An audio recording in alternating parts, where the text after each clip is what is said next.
नमस्कार YouTube family, तुम्हा सर्वांचं स्वागत आहे माझ्या चॅनलमध्ये. मी लई दिवसाने आता व्हिडिओ टाकत आहे. गावाकडून आल्यामुळं टाईम भेटला नाही. आणि बघू शकताय तुम्ही इथं मी 1 वाटी तुरीची डाळ घेतलेली आहे. तर ती डाळ आपल्याला धुवून घ्यायची. ती डाळ मी ह्या कारणाने धुवून घेतलेली आहे, त्या डाळीला केमिकल लावलेलं असतं, पावडर लावलेली असते, म्हणून आपल्याला ही डाळ धुवून घ्यायची. बघू शकताय तुम्ही अशी मी डाळ धुवून घेतली आणि ही डाळ 2 ते 3 पाण्याने धुवून घ्यायची, म्हणजे ह्याचं केमिकल किंवा पावडर लावलेली धुवून जाते. बघा ही घाण पाणी एवढं निघले. चला आता हे पाणी ओतून देत आहे मी.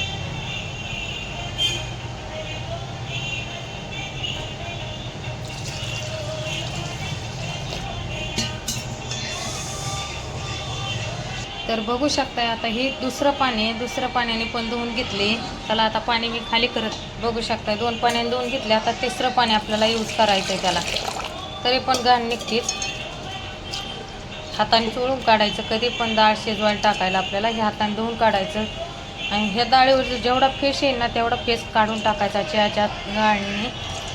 ते गाळणीने फेस काढून टाकला का तर आपण समजून जायचं की ही कच्ची डाळ असल्यामुळे ह्याला केमिकल यूज केलं जातं म्हणून. तर बघू शकताय आता मी ही 3 पाण्याने डाळ धुतली, तरी पण पांढरं पाणी निघले, म्हणजे खराब पाणी निघलेलं आहे, चांगलं पाणी नाही. अजून 1 पाण्याने डाळ धुवायची. 3-4 पाण्याने डाळ धुवून आपण शिजायला टाकायची. तर बघू शकता हे चौथं पाणी आहे. आता हे लास्ट पाणी आहे. ह्या पाण्याला एवढी घाण निघली नाही, बरोबर. तर ही केमिकल सगळे निघलेलं आहे. चला आता मी डाळ हे पाणी ओतून घेऊन डाळ शेगडीवर ठेवत आहे शिजायला. तर शेगडीवरती डाळ ठेवलेली आहे. त्या डाळीला आपल्याला थोडंसं तेल लावून घ्यायचं आहे, म्हणजे खायचं तेल थोडंसं टाकून घ्यायचं आहे. बघू शकताय मी 1 पोळी तेलाची टाकून घेतलेली, का तर डाळ पटकीने शिजली पण जाते आणि एकदम अशी मऊसूत डाळ शिजते. तेल कधी पण लावून डाळ शिजवायला टाकायची. चला आता मी गॅस चालू करत आहे.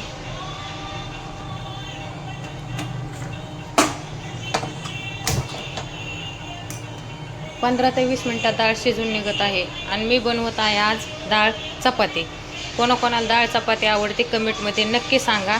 आणि जिथपर्यंत व्हिडिओ येतात ना माझे तिथपर्यंत लाईक कमेंट करा. तुम्ही कोणत्या गावातनं माझे व्हिडिओ बघताय ते पण तुम्ही सांगा. तर ह्याच्यात पाणी थोडंसं असतं ना, ते पाणी जळून द्यायचं आहे.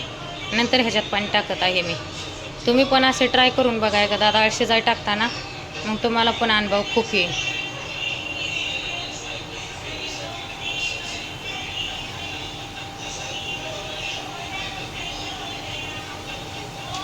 चला आता डाळीतलं पाणी जळून गेलेलं आहे, तर आपल्याला 1 तांब्या पाण्याचा घालून घ्यायचा आहे. आता डाळ बघा कशी शिजली जाते.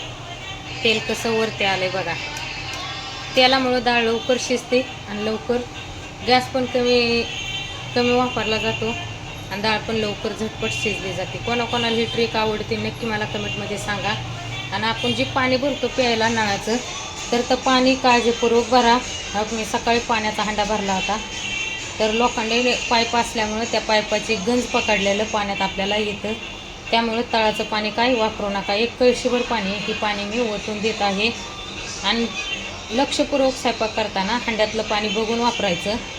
तर माझं ही बघा पाणी, ही पाईपाने गंज पकडलेली, सगळी गंज पाण्यात जमा झालेली आहे. ही पण ट्रिक तुम्हाला कशी आवडते मला कमेंटमध्ये नक्की सांगा, की लक्ष देऊन स्वयंपाक करत जावा. आणि डाळ शिजल्यावर तुम्हाला दाखवते डाळ फोडणी टाकताना काय काय वापरायचं. तर बघू शकताय डाळ शिजून झालेली आहे एकदम मस्त. 20 मिनटात डाळ शिजून निघली. 20 मिनटं तर कमीच असणार आहे. इथं 10 ते 15 मिनटात डाळ ही शिजून निघलेली. तर चला आता मी इथं सामान काय काय घेतलं आहे. कोथिंबीर घेतली कट करून, टमाटर घेतलं आहे, लसूण, मिरची, जिरे आणि कढीपत्ता. चला आता डाळीला फोडणी द्यायची आहे. कोणाकोणाला डाळ चपाती आवडते नक्की मला कमेंट करून सांगा. आणि हे छोटासाच पहिल्यांदा व्हिडिओ बनवल्यामुळं छोटासाच राहणार आहे. तर नक्की लाईक करायला विसरू नका. खूप मेहनतीचं काम आहे, तुम्हाला तर माहीतच आहे. तर आता मी डाळ खाली करून घेत आहे एका भांड्यामध्ये आणि डाळ खाली करून घेऊन फोडणी द्यायची. तर कोणाकोणाला असं डाळीचा तडका आवडतो नक्की मला कमेंटमध्ये सांगा. चला सर्वांना धन्यवाद व्हिडिओ बघताय त्यामुळं.